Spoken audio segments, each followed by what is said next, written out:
नमस्कार दोस्तों, मैं मयंक पवन आप सभी का स्वागत करता हूं। आशा करता हूं सभी बेहतरीन होंगे, स्वस्थ होंगे और आप सभी अपनी तैयारी कर रहे होंगे। आप सभी को पता है आज हमारी पॉलिटी की क्लास नंबर 3 है, तो इसी सीरीज को कंटिन्यू करते हैं और आज पढ़ते हैं आज राज्य व्यवस्था और सरकार के अंग।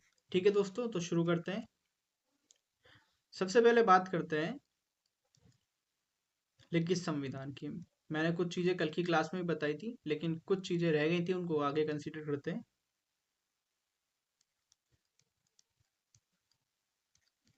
लिखित संविधान,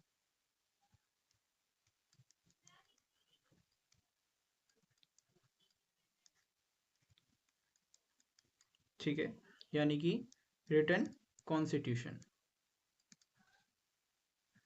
मैंने आप सभी को बताया था रिटन कॉन्स्टिट्यूशन सबसे छोटा कौन सा है। सबसे छोटा कॉन्स्टिट्यूशन कौन सा है? सबसे छोटा कॉन्स्टिट्यूशन कौन सा है शब्दों में?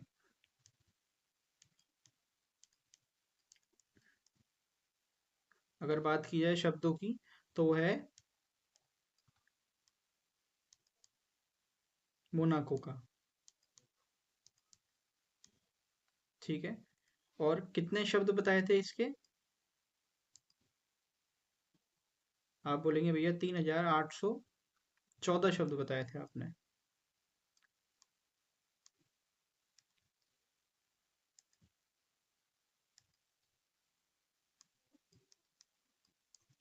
ठीक है, अगर बात करते हैं दूसरे पॉइंट की, तो अनुच्छेद के मामले में सबसे छोटा कौन सा है?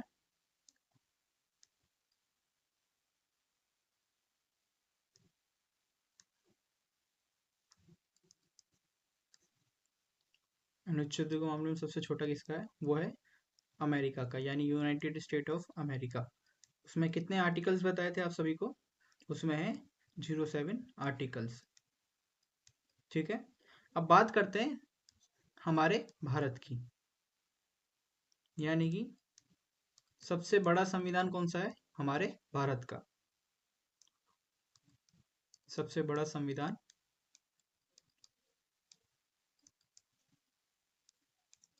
वो है हमारे भारत का।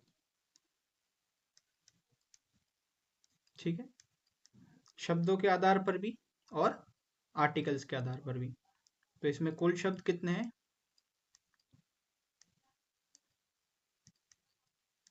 कुल शब्द कितने हैं?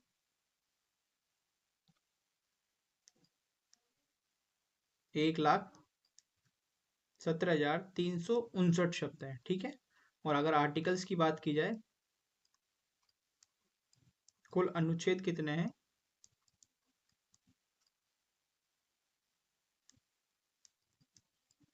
अगर अनुच्छेद की बात की जाए तो वो है 395 थे। अब बढ़कर कितने हो गए हैं? अब बढ़कर हो गए हैं 448। लेकिन ऑप्शन में अभी अभी कहीं कहीं पर 395 देखने को मिलता है। अगर आपको साक्ष्य चाहिए कि 448 है या नहीं, तो पंजाब पुलिस इसका साक्ष्य है। इसमें 448 दिया गया भी है और पूछा गया भी है और सही माना भी है। ठीक है दोस्तों, अब बात करते हैं जो हमारा भारत का संविधान है वो लिखा किसने है। अगर बात की जाए इंग्लिश की,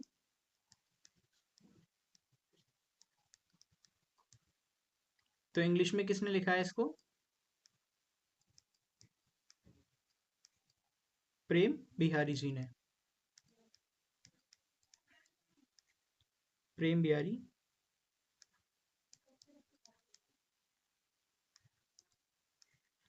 नारायण ज्यादा। ठीक है, जो प्रेम बिहारी जी के गुरु का नाम क्या था? नारायण ज्यादा। ठीक है, लेकिन ये पूरा नाम साथ में लिया जाता है, क्योंकि इन्होंने जब लिखना था कॉन्स्टिट्यूशन, तो इन्होंने पैसे नहीं लिए थे इस कॉन्स्टिट्यूशन के लेने के, तो इन्होंने सिर्फ एक मांग की थी, मैं पूरा कॉन्स्टिट्यूशन लिख दूंगा, लेकिन जो कॉन्स्टिट्यूशन कॉन्स्टिट्यूशन के जो पेजेस रहेंगे उन सभी पर मेरा नाम रहेगा। अगर आप सभी ने कभी गौर फरमाया हो, तो इंग्लिश में उन सभी का नाम रहता है कॉन्स्टिट्यूशन के हर पेज पर। ठीक है, किनका? प्रेम जी का, प्रेम बिहारी जी का। अगर बात की जाए हिंदी में, अगर बात की जाए हिंदी में किसने लिखा, तो हिंदी में किसने लिखा है? बसंत कृष्ण वैद्य ने। ठीक है, पूछा जाता है कि इंग्लिश में कॉन्स्टिट्यूशन किसने लिखा है? प्रेम बिहारी जी ने। हिंदी में पूछा जाता है तो वसंत कृष्ण वैद्य ने। ठीक है दोस्तों, संविधान में अलंकार यानी एडोनमेंट्स किसने किए, वो भी इंपॉर्टेंट है।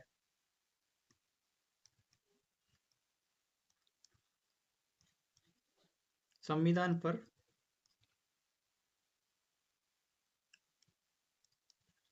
अलंकरण यानी एलोनमेंट्स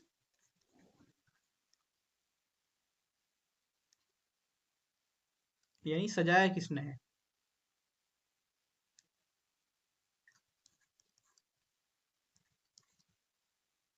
तो ये किसने किया है? ये किया है नंदलाल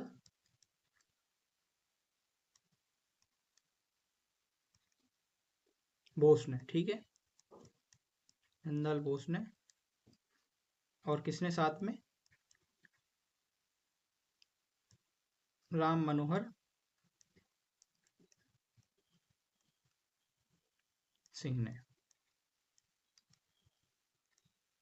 ठीक है, और साथ में कितने? 22 मेंबर्स और थे। मेन नाम आप सभी से नंदलाल बोस का ही पूछा जाता है, तो आप यही याद रखें।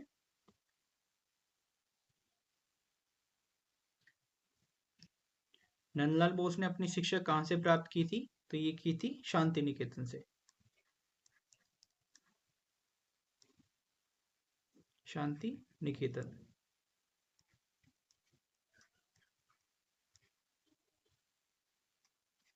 के छात्र थे। ठीक है, एक क्वेश्चन और पूछा जाता है, वो भी लिखिए। इनके गुरु का नाम क्या था?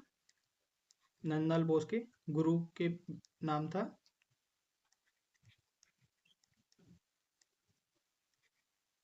अबनीनाथ टैगोर। ये रविंद्रनाथ टैगोर फैमिली से ही बिलोंग करते थे।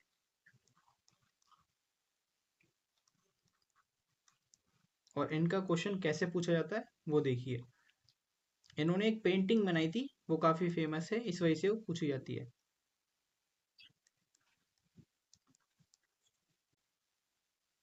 ठीक है, पेंटिंग में इन्होंने क्या बनाया था? भारत माता का चित्र, जिसे हम क्या बोलते हैं? माय मदर भी बोला जाता है। ठीक है, मोस्ट इंपॉर्टेंट पेंटिंग है। पूछा जाता है कि नंदलाल बोस के गुरु अमनी नाथ टैगोर के ने कौन सी पेंटिंग बनाई थी? तो कौन सी बनाई थी? भारत माता का यानी माय मदर। आगे की तरफ चलते हैं।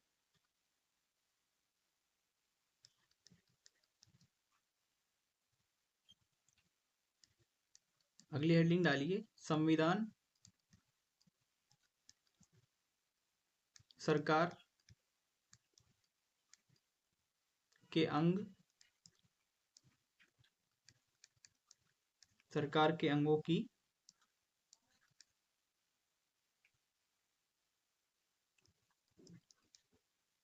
शक्तियों की, शक्तियों की सीमाएं तय करता है, सीमाएं तय करता है। ठीक है, यानी constitution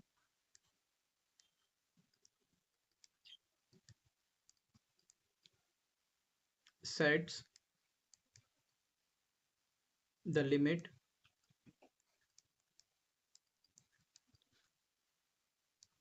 on the power of organs, power of organs of government. ठीक है, ये हेडिंग डालिए और बात करते हैं कौन कौन सी सीमाएं तय करता है। यानी कि संविधान सरकार के अंगों की शक्तियों की सीमाएं तय करता है।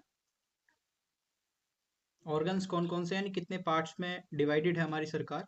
तो सबसे पहले वो फैक्ट डालिए आप। सरकार के अंग,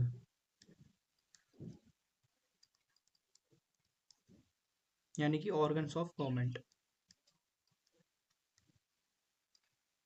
ऑर्गन्स ऑफ गवर्नमेंट। सबसे पहली बात करते हैं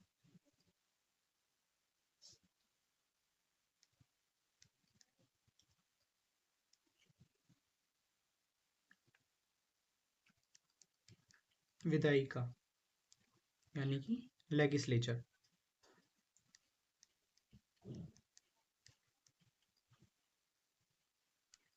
ठीक है। दूसरा अंक क्या है?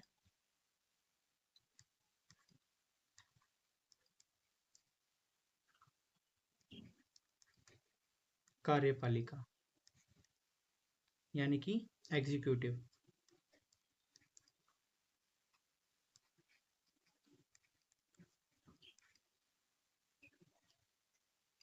तीसरा अंक क्या है? न्यायपालिका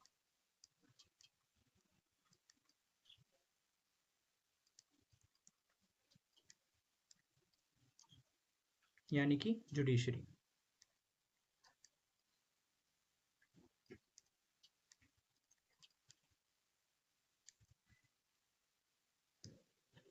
अगर इन तीनों के कार्य की बात की जाए,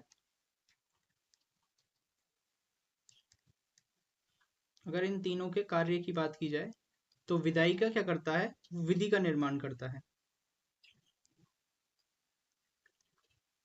विधि निर्माण। ठीक है, यानी लॉ मेकिंग।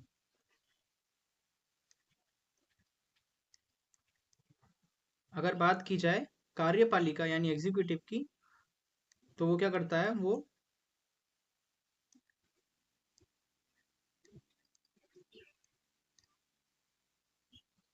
विधियों का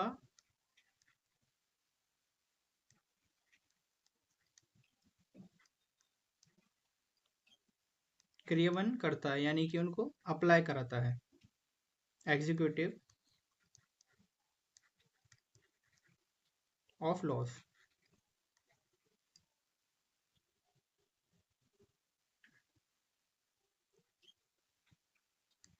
ये एग्जीक्यूटिव नहीं होगा, ये होगा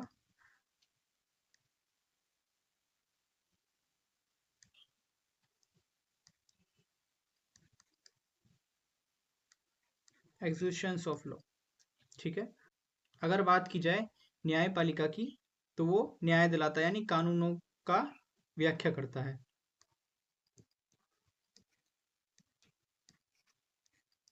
कानूनों की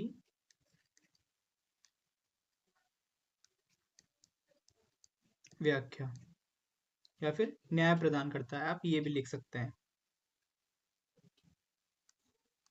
यानी कि इंटरप्रिटेशंस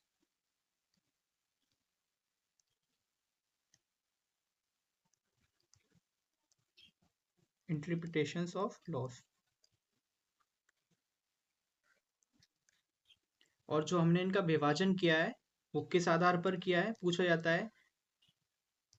यानी कि जो ऑर्गन्स ऑफ गवर्नमेंट है वो किस आधार पर विभाजित है, ये आप लिख लीजिए। ये है सत्ता के क्षैतिज वितरण, यानी कि हॉरिजॉन्टल डिस्ट्रीब्यूशन ऑफ पावर्स। मैं लिख देता हूँ,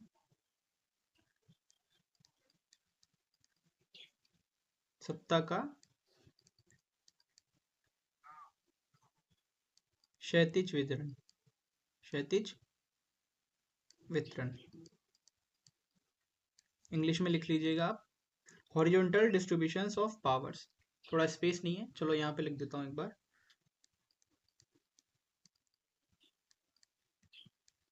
हॉरिजॉन्टल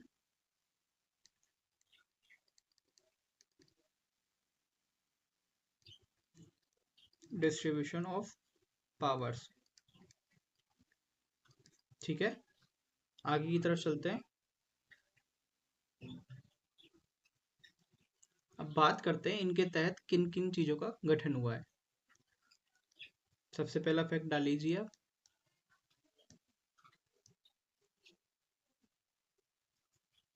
विधायिका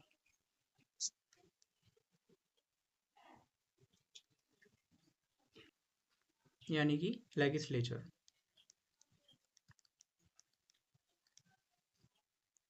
ठीक है, मैंने आप सभी को बताया था। दूसरा कौन सा है? दूसरा है कार्यपालिका।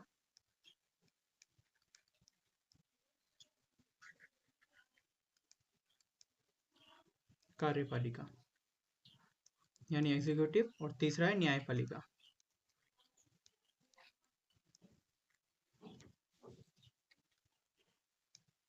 इनके कार्य को डिटेल में समझते हैं। मैंने आप सभी को बताया था जो विधायिका है यानी वो लॉ मेकिंग का काम करती है। लॉ मेकिंग के इनकी मदद कौन करता है? सबसे पहले केंद्र, केंद्र यानी सेंट्रल, ठीक है, और राज्य में यानी दोनों में ये नियम बनाते हैं। जो विधायिका होती है वो केंद्र में भी काम करती है और राज्य में भी। राज्य यानी स्टेट, ठीक है, और केंद्र से किसको सहायता मिलती है? संसद को।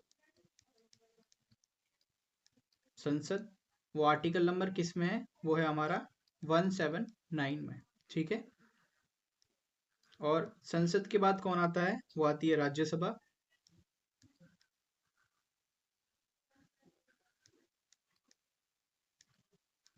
राज्यसभा आर्टिकल नंबर 80, ठीक है। इसे हम अपर हाउस भी बोलते हैं। इसे क्या बोलते हैं हम? Upper house, upper house.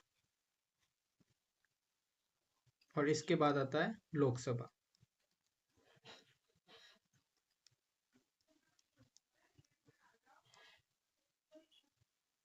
ठीक है, ये किस में है? आर्टिकल नंबर 81 में। ये है केंद्र की बात। अगर बात की जाए राज्य की, तो राज्य में स्टेट के बाद क्या आता है? वो होता है विधानमंडल।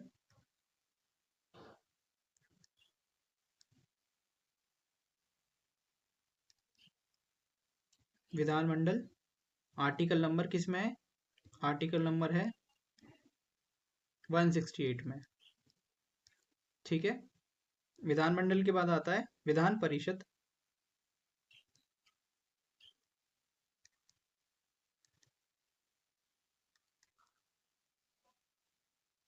विधान परिषद ये कौन से आर्टिकल में है? ये है आर्टिकल नंबर 169 में, ठीक है। विधान परिषद के बाद आता है विधानसभा। विधानसभा, और ये है आर्टिकल नंबर 170 में, ठीक है। एक बात और बता दूं आप सभी को, ये कहीं भी नहीं है कि विधानसभा होनी चाहिए और विधान परिषद भी होनी चाहिए। किसमें? राज्य के अंदर। कहीं कर विधानसभा भी है और कहीं कहीं पर विधान परिषद भी है। अब बात करते हैं कार्यपालिका। कार्यपालिका केंद्र में भी काम करती है यानी सेंट्रल में, और राज्य में भी यानी कि स्टेट में भी, ठीक है। केंद्र में किस माध्यम से करती है? राष्ट्रपति के माध्यम से।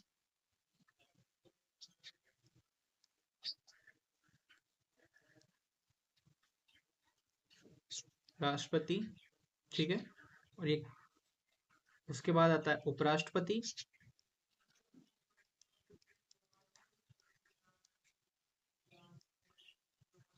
उपराष्ट्रपति के बाद आते हैं हमारे प्रधानमंत्री।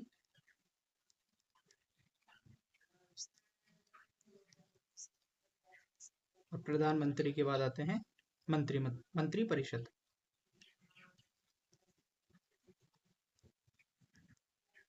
मंत्री परिषद राष्ट्रपति किस आर्टिकल में है?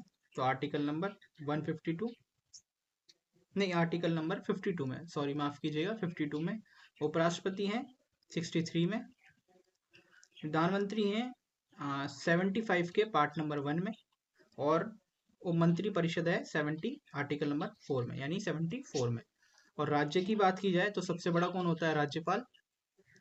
राज्य की बात की जाए सबसे बड़ा राज्यपाल,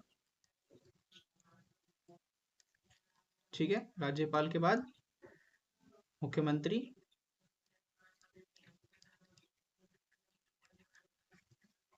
और मुख्यमंत्री के बाद आता है हमारा मंत्रिपरिषद।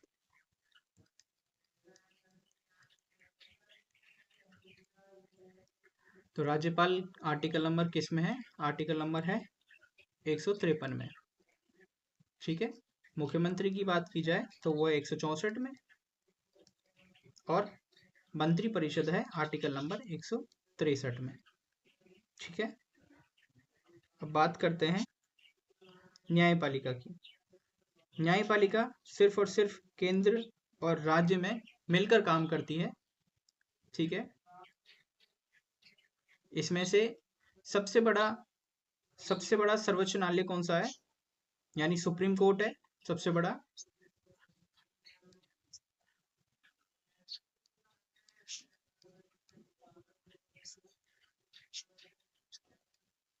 सर्वोच्च न्यायालय, आप इंग्लिश में ट्रांसलेट कर लीजिएगा, मैं बोल रहा हूँ सर्वोच्च न्यायालय यानी सुप्रीम कोर्ट, और उसके बाद आता है उच्च न्यायालय यानी हाई कोर्ट,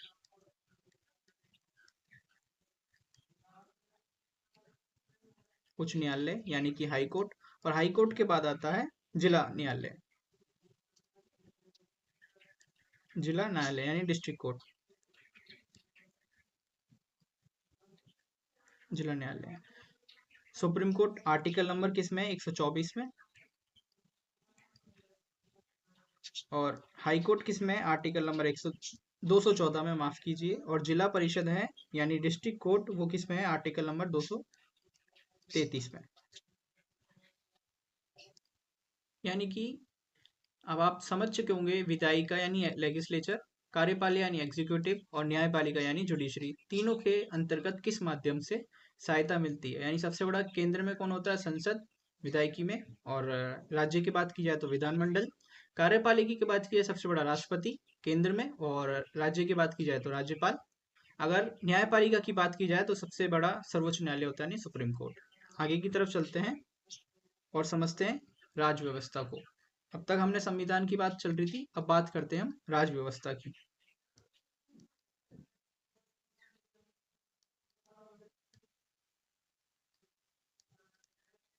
राज व्यवस्था, ठीक है।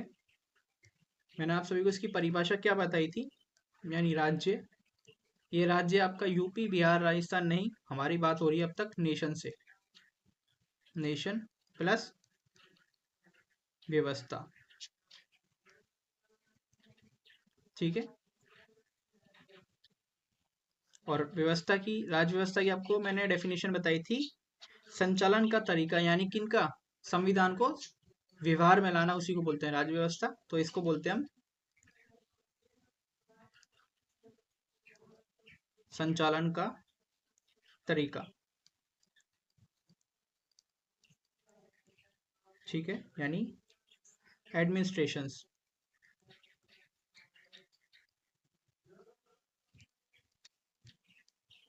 एडमिनिस्ट्रेशंस। सबसे पहला फैक्ट डालिए,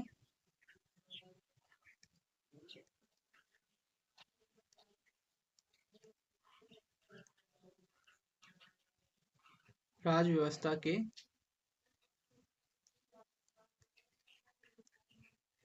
4 अंग होते हैं।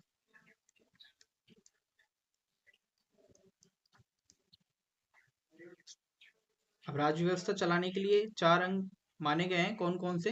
भाई किसी पे नियम आप लागू करेंगे तो कौन, यानी कि व्यक्ति, और व्यक्ति को क्या बोलते हैं पॉलिटी में? जनसंख्या,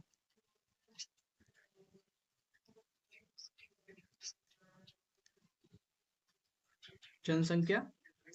दूसरा है भूभाग, अब रहेंगे तो सही किसी पे, भूभाग। तीसरा, सरकार के माध्यम से आप सभी के लिए कानून का पालन किया जाएगा। और चौथा है संप्रभु। मैंने आप सभी को लास्ट क्लास में बताया था संप्रभु क्या है, इस पे थोड़ी सी आज चर्चा और करेंगे। संप्रभुता लिखिए, संप्रभु जो शब्द था उसी का अर्थ है संप्रभुता। इसको बोलते हैं पॉपुलेशन,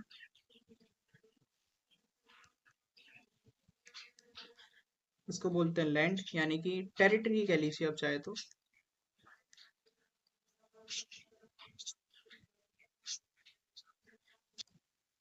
सरकार यानी कि गवर्नमेंट, और संप्रभुता यानी सोवर्टी।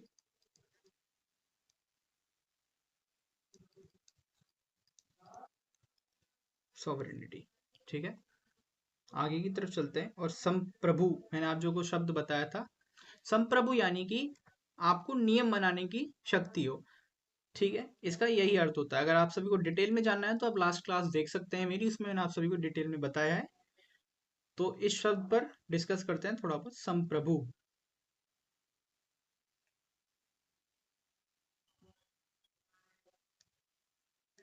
संप्रभु, ठीक है, यानी कि सॉवरेनिटी।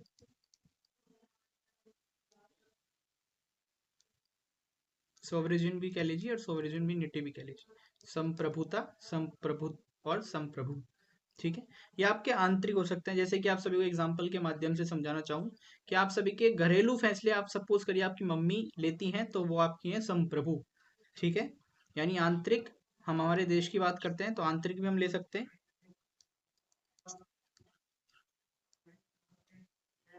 आंतरिक संप्रभु,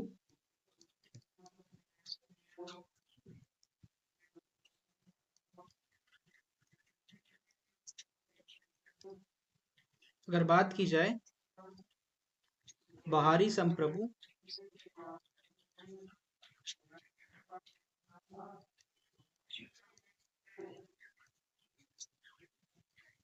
तीसरा आप ले लीजिए नामात्र संप्रभु, यानी किसी के पावर्स हैं और किसी के पास नहीं भी, मतलब नॉर्मल पावर्स हैं।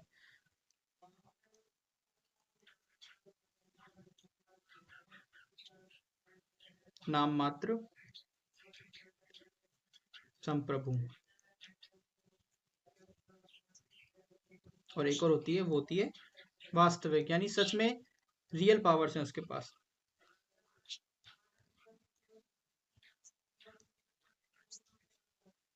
वास्तविक संप्रभु। दूसरा है लोकप्रिय संप्रभु,